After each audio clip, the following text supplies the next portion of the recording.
गेल्या व्हिडिओमध्ये आम्ही विमानाने हंगेरी येथे उतरलो, पेट्या खोलीवर ठेवल्या आणि आराम वगैरे काही न करता लागलीच बुडापेस्टच्या रंगील रात्री फिरायला गेलो. खाऊन पिऊन आणि त्यावर प्रवासाचा शीण, त्यामुळे रात्री खोलीवर परत आल्यावर कधी झोप लागली ते कळले सुद्धा नाही. मात्र तेवढ्यात अचानक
स्वप्न होतं काय? चमारे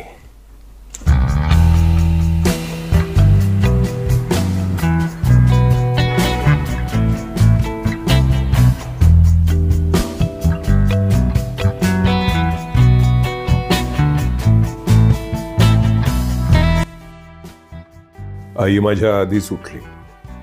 काल एवढा प्रवास झाला आणि रात्री सुद्धा एवढे फिरलो, पण त्याचा जराही थकवा तिच्या चेहऱ्यावर जाणवत नाही.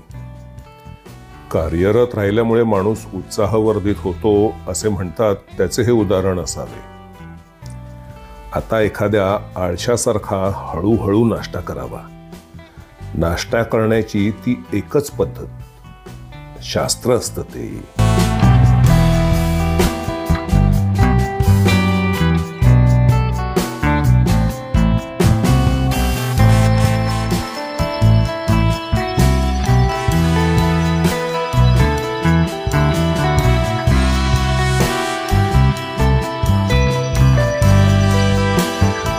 ज्याने आमच्या घराची व्यवस्था केली त्यालाच आम्ही घरात लागतील त्या नाश्ता पाण्याच्या गोष्टी अमुक किमतीपर्यंत घेऊन ठेवायला सांगितल्या होत्या आणि त्याने ते अगदी सांगितल्याप्रमाणे केले. मात्र मी वस्तूंचा हिशेब इस्रायलमधील किमतीप्रमाणे केला होता. म्हटलं त्यात काय विशेष फरक पडणार आहे. मात्र हंगेरी युरोपमधील स्वस्त जागांपैकी एक देश आणि इस्रायल म्हणजे जगातील सर्वात महाग देशांमध्ये त्याची गणना. त्यामुळे मी इस्रायलप्रमाणे सांगितलेल्या रकमेमध्ये इथला अख्खा फ्रीज भरून गेला. हे चमारे, सांडलं दूध.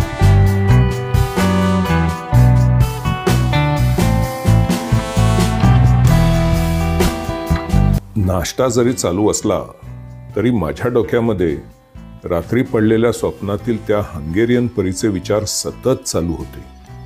काही केल्या मनातून ती जाईना. तुमच्या तरी मनातून ती जात आहे का? किती वेळा तो भाग पाहिला तुम्ही? खरं सांगायचं हा. पण ती होती कुठे नेमकी आणि कसले फोटो काढत होती बरं? एक फार जुनी अशी चाळ दिसत होती ती. मात्र स्वप्नातील त्या परीप्रमाणेच ती चाळ सुद्धा सुंदर. आता तुम्ही म्हणाल चाळ आणि सुंदर, हो, पाहिलं नाही का तुम्ही? बरोबर आहे. अहो, तुम्ही कसं पाहणार? तुमची नजर दुधावर, म्हणजे मांजराची नजर दुधावर. मी असं करतो. आज आमचा बुडापेस्ट इथे पहिलाच दिवस आहे आणि आज आहे रविवार. रविवार म्हणजे सुट्टी नाही का? येथील अनेक गोष्टी आज बंद आहेत. मात्र इथे जवळच एक अशी चाळ आहे जिथे रविवारचा बाजार भरतो. चाळीमध्ये बाजार? हो, मला पण त्याचंच आश्चर्य आहे. चला जाऊन बघू तर तिथे. मला हंगेरीमध्ये चाळ कशी असते ते बघता येईल आणि तुम्हाला ती माझ्या स्वप्नातील परी सापडली तर बरं का. काही नाही करायची व्हिडिओ ढकलायला. आणि तिथे बाजार भरतो म्हणजे पापलेट वगैरे नाही विकत तिथे. घरगुती बनवलेल्या वस्तू लोक तिथे आणून विकतात. फार्मर्स मार्केट असं म्हणतात त्याला. हे पहा, आलीच आपली ही चाळ. परदेशामध्ये तुम्ही गेला तर फार्मर्स मार्केट म्हणून अनेक प्रसिद्ध जागा तुम्हाला पाहायला मिळतील.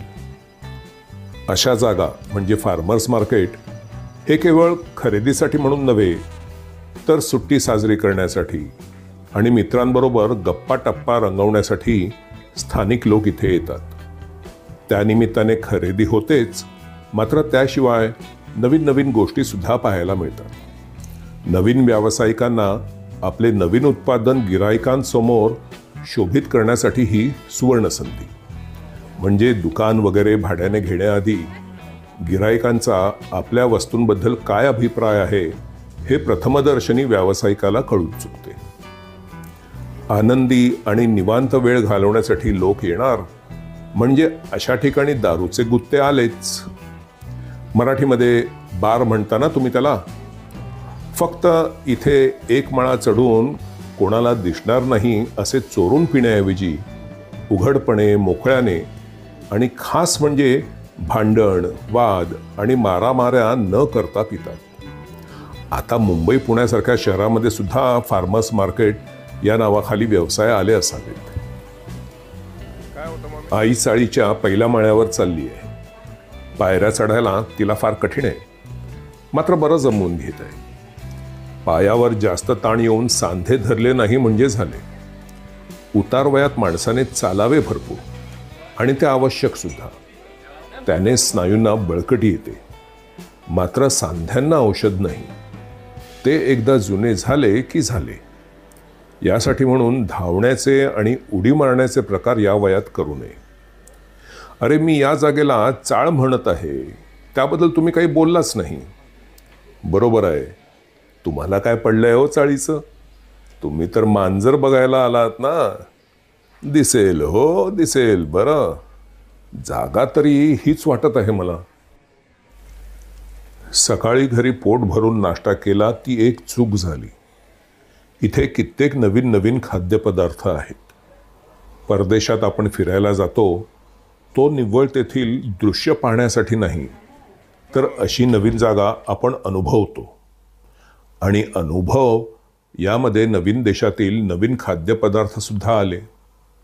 मात्र ही चाळ फिरून झाल्यानंतर घरी थोडाफार आराम करून येथील एका उत्कृष्ट उपहारगृहात जायचे ठरवले आहे.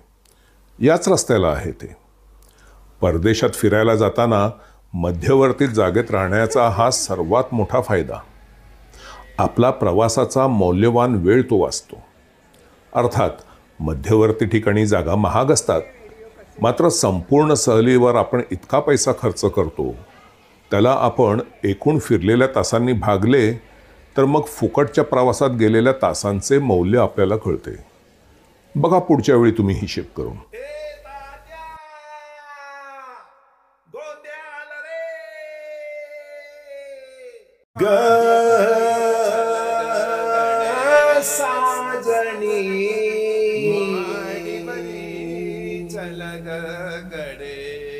साजनी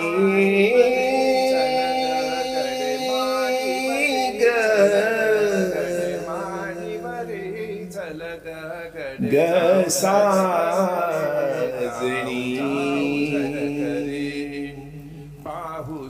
अग साजनी साजनी ग अग साजनी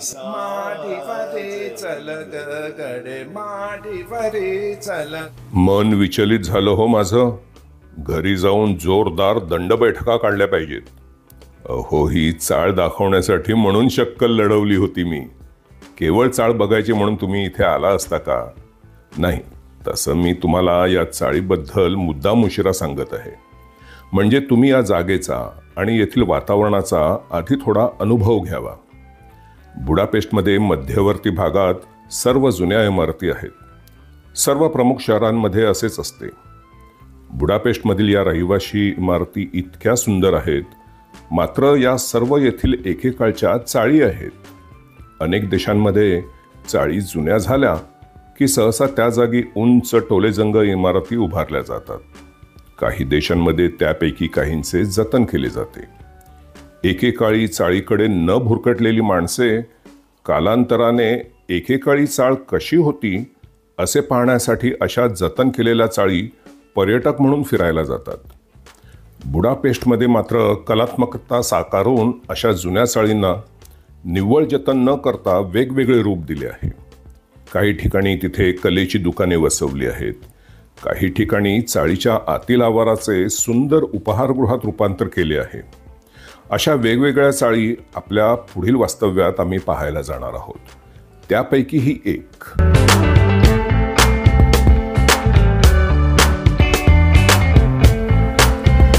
पर्यटक येथे येतात खरे, मात्र काही चाळी अशा आहेत जिथे वरील माळ्यावर अजून रहिवाशी राहतात. त्यांना मात्र रोजच्या पर्यटकांच्या वर्दळीचा त्रास होतो. काही ठिकाणी पहिल्या माळ्यानंतर प्रवेशबंदीसाठी लोखंडी फाटक लावलेले असते. फिरता फिरता माझ्या बालपणाच्या पुसट स्मृती उजळल्या. भारतामध्ये माझा जन्मसुद्धा एका चाळीत झाला. वयाच्या 5व्या वर्षापर्यंत आम्ही राहत होतो चाळीमध्ये. 10 बाय 10 अशी एक छोटीशी खोली आणि कोपऱ्यामध्ये मोरी. आई वडील दोघेही शिक्षक असल्याने आई शाळेला सकाळच्या अधिवेशनाला जायची, तर वडील दुपारी. घरी त्यांची अदलाबदल होईपर्यंत तास 1.5 तास असायचा. आणि तेवढ्याशा वेळेसाठी मला सांभाळण्यासाठी कोणाला ठेवायचे अशी त्यांची आर्थिक परिस्थिती नव्हती. ते मला एकटेच घराच्या दाराला कुलूप लावून जात असत. मात्र चाळीतली खिडकी वरांड्याला लागून असल्यामुळे मला बाहेरची शेजाऱ्यांची चलबिचल सतत दिसत असे. दाराची जादा किल्ली मात्र अगदी विश्वासाने शेजारच्या बिराडाकडे, असे की जेणेकरून माझ्यावर लक्षसुद्धा राहावे म्हणून ठेवली होती. त्यांची लहान मुलगी खिडकीत येऊन नेहमी माझ्याशी खेळायची. मी खिडकीच्या गजांच्या अलीकडे आणि ती गजांच्या पलीकडे.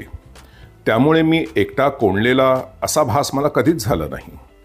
बालपणीची आणि आयुष्यातील ती माझी सर्वात पहिली मैत्रीण. आम्ही बाटलीची बुचे जमवून त्यांच्याशी खेळायचो. तिचं नाव जोरा. तिच्या केसांना दोन्ही बाजूने कानावर लाल रंगाची रिबीन बांधलेली असायची, ते आठवते मला. मोठे झाल्यावर कळले की तिचे खरे नाव जोहरा. मी कधी कधी खिडकीत बसून रडलो की माझे रडणे ऐकून जोराची आई जणू काही स्वतःचेच मूल रडत आहे अशी अगदी धावत मला पाहायला यायची आणि परत घरी जाऊन माझ्यासाठी कागदावर खाऊ घेऊन यायची. ती मला शामूऐवजी नेहमी सामी बेटा अशी मायेने हाक मारायची. जोराच्या आईचे नाव मात्र आम्ही कधी ऐकलेले आठवत नाही. त्यांच्या घरात सर्व तिला अम्मीजान म्हणून म्हणायचे. मी पण तिला अम्मीजान म्हणूनच हाक मारायचो. डोक्यावर सतत पदर असे तिच्या. चाळ सोडल्यापासून मात्र तेथील कोणाशीच संपर्क राहिला नाही. आता मध्ये मध्ये माणसे आठवतात, जुने प्रसंग डोळ्यासमोर येतात. मात्र आता केवळ कल्पनेमध्येच त्यांची भेट होते. 55 वर्षापूर्वी बालपणात जी चाळ सुटली ती आज परदेशातील चाळ पाहायला पर्यटक म्हणून फिरायला आलो.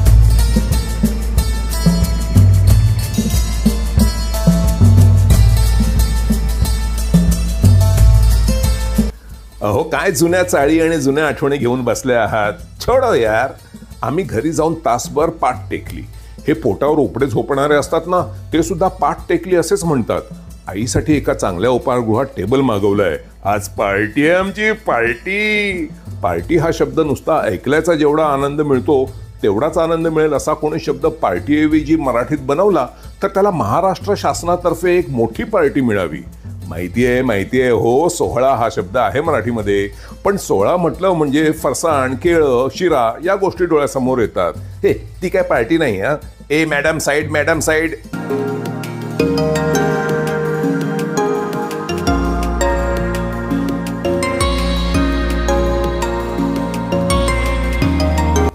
या उपहारगृहामध्ये जेवण आम्हाला अर्ध्या किमतीमध्ये पडणार आहे. आता विचारा, असं कसं? अहो, तुम्ही आमच्या बरोबर सकाळपासून आहात. सकाळी नाश्ता केला, त्यानंतर आता दुपारचं जेवलो कुठे? नाही ना. म्हणजेच 2 जेवणाच्या खर्चाऐवजी एका जेवणाचा खर्च.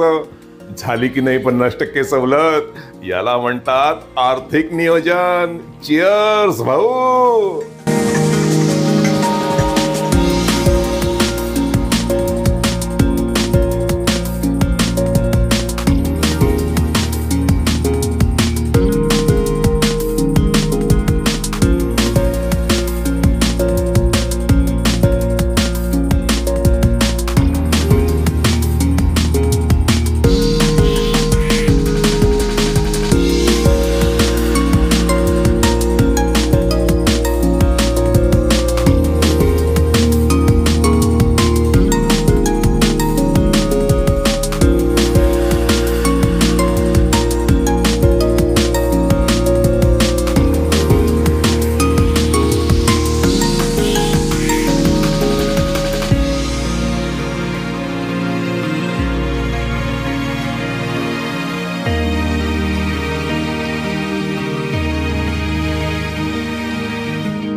Thank you. Bye bye.